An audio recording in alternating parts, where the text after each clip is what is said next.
guys, Mr. Arnold jumping right back in here for another episode of History Comes Alive. And in today's episode of History Comes Alive, we are going to be looking at nationalism in the 20th century. And this video has 3 different segments we are going to be looking at. Okay, we're going to be looking at, in the first segment, India. In the second segment, we're going to be looking at Mexico. In the last segment, we're going to be looking at Turkey. And all of these countries are going to have that idea of nationalism being placed in it, having an emphasis on it. And nationalism, ladies and gents, is the pride one has for a certain belief, creed, or political ideology tied into a country. So basically, the belief, the pride that they have for one's country. So make sure you guys are taking copious notes, paying close attention, and strap on that seatbelt and get ready for the ride. I'll see you in our next segment.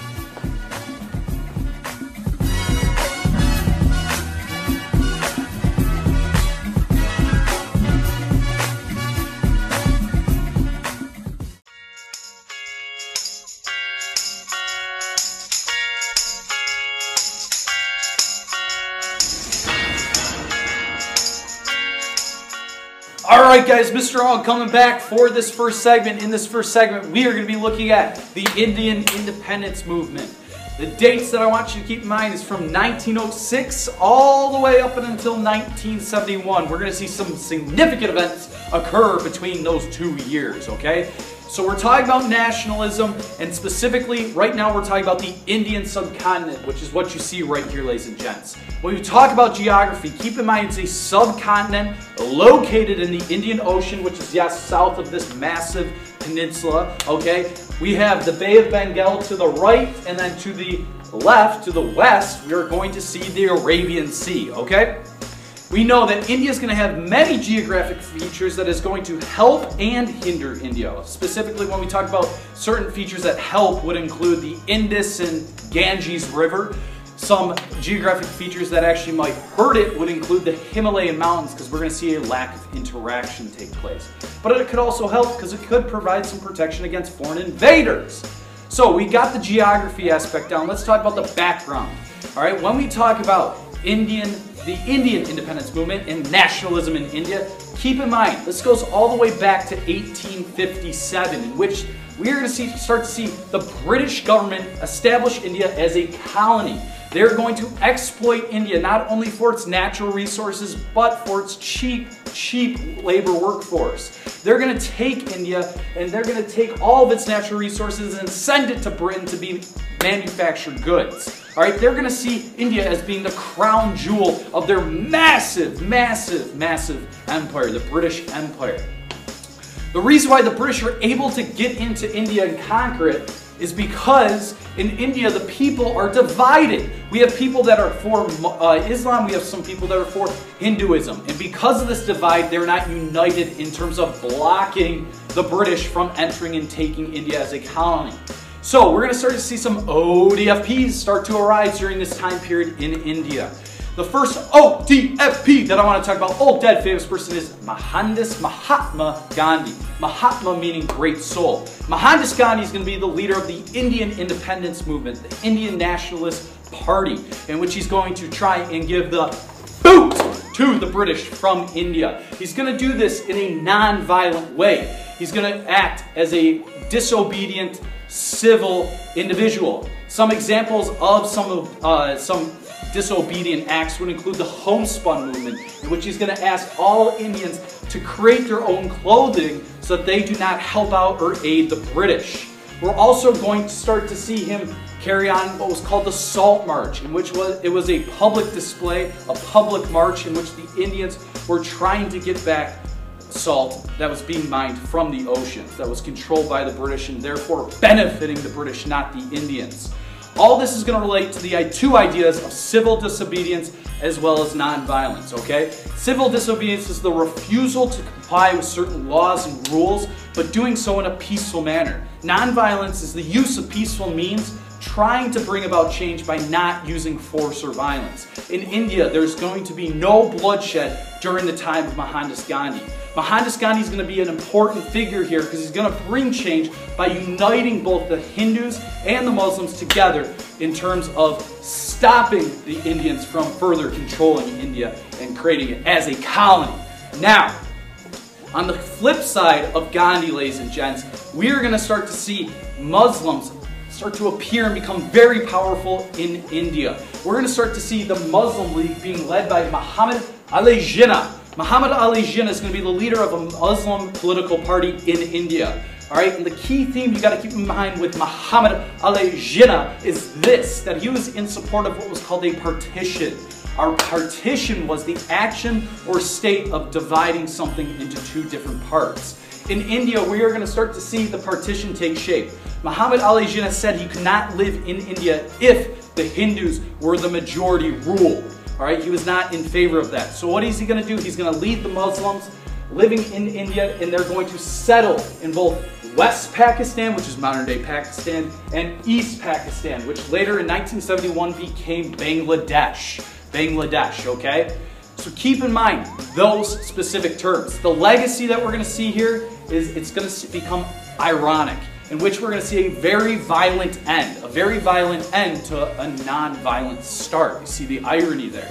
We're going to start to see when Hindus leave Pakistan and enter India, when Muslims leave India and enter Pakistan, they're going to cross. There's going to be 10 million people, ladies and gents, that are leaving their homes. And when they cross, we're going to start to see conflict ensue. We will see bloodshed. We're going to see 1 million people die. And we're still going to see this problem today. One of the world's most dangerous borders is in between India and Pakistan, which there's multiple nuclear warheads ready to be shot off on either side. So it's still a problem that we see today. The key idea, what I want to relate this back into, is irony.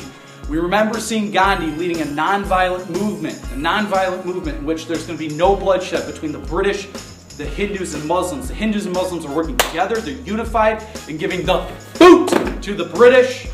However, at the end, we're going to see India fall into chaos. All right, that's all I have for this first segment, dealing with Indian independence and nationalism. I hope you guys enjoyed it. We're going to move on to our second segment, dealing with the Mexican Revolucion. I'll see you guys there.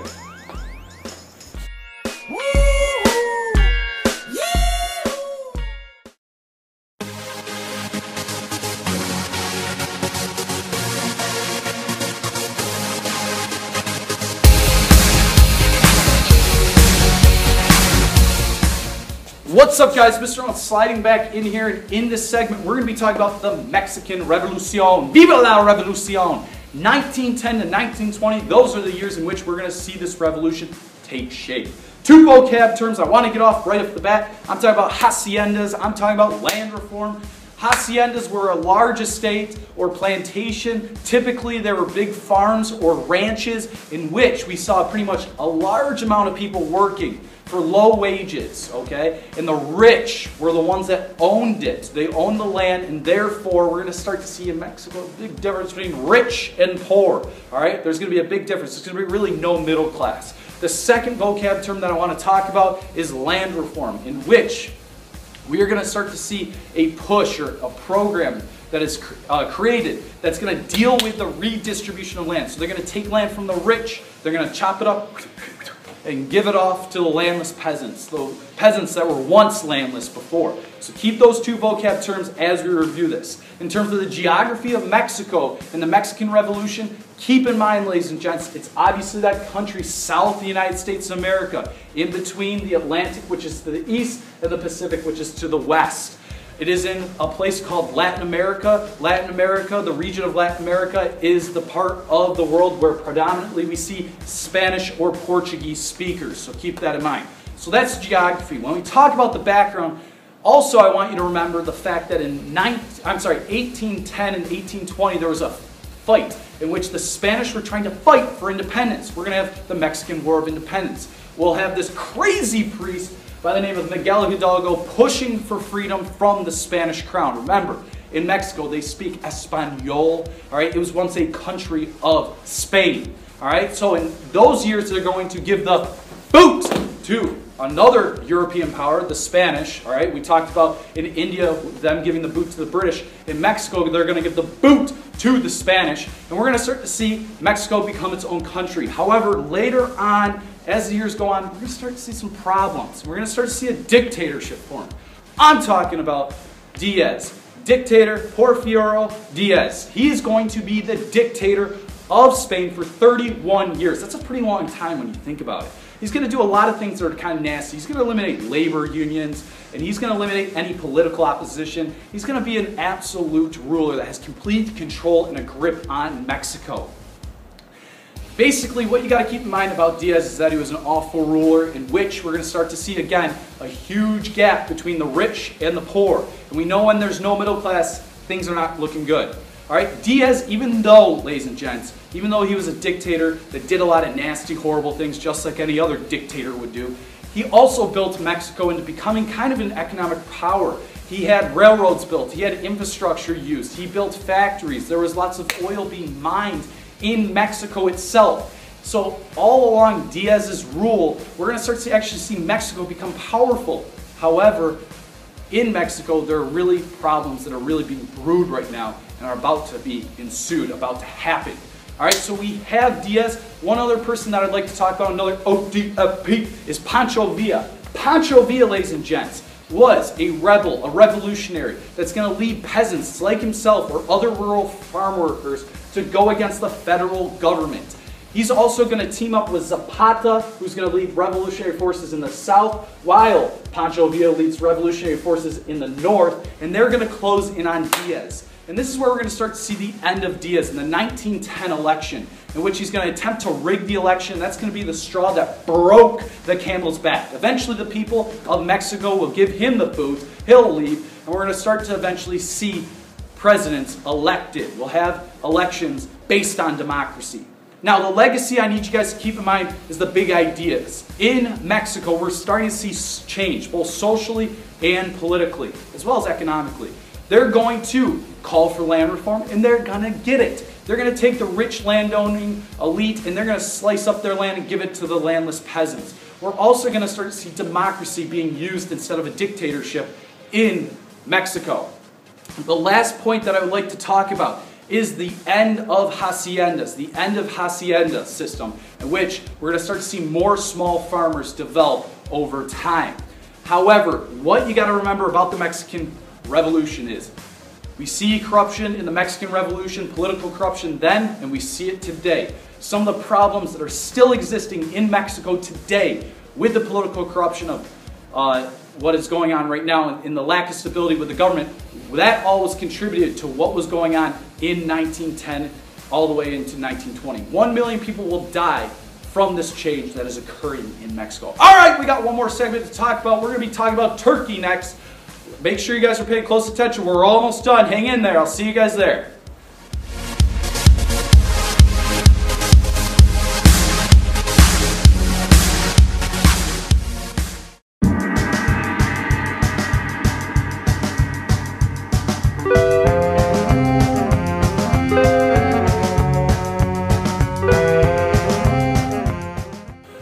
Alright guys, Mr. Al jumping in here for this last segment. In this third segment, we are going to be looking at the Turkish Republic, the foundation of it all, occurring in 1923.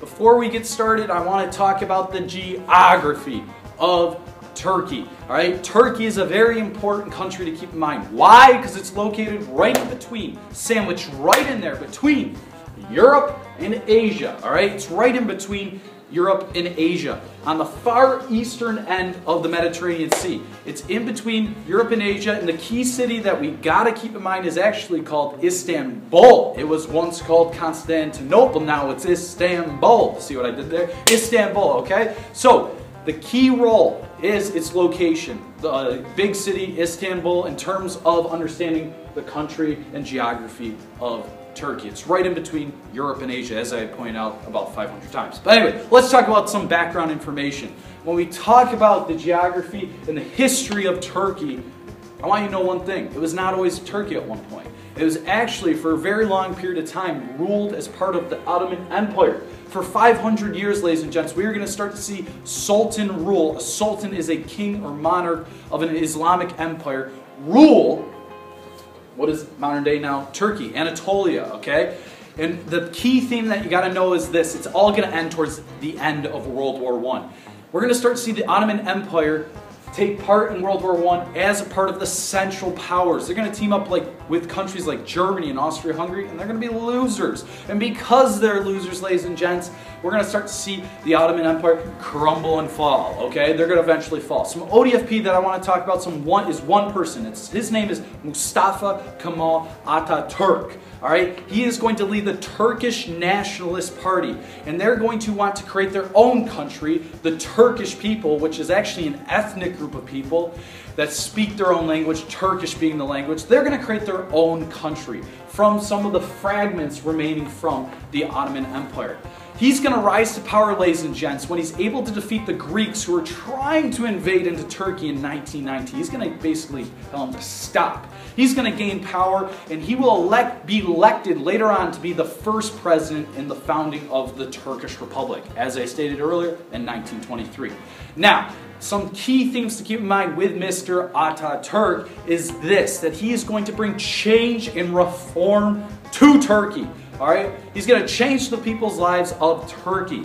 Alright? His name, Atatürk, he'll actually adopt that later. It means father of the Turks, and for good reason. I'm going to explain right now. He's going to do certain things, and he's going to reform certain things such as Islamic law, as well as change the Islamic calendar that people followed during that time with the Ottoman Empire. They followed that. No longer is going to be the case with Mr. Atatürk. He's going to bring westernization into Turkey, ladies and gents, in which he's going to have people, men and women, dressed just like Europeans. If you were to go to Istanbul today, you would see this magnificent city that rivals most of actually the European cities that are very predominant and very popular. Not Asian countries, European cities. As you can tell right here, he still did keep a lot of the themes that were once part of the Ottoman Empire. We see the crescent moon and star, which is obviously a symbol of Islam, ladies and gents. So the majority of Turkish people are Islamic. They are Muslims. All right, they're followers of that religion.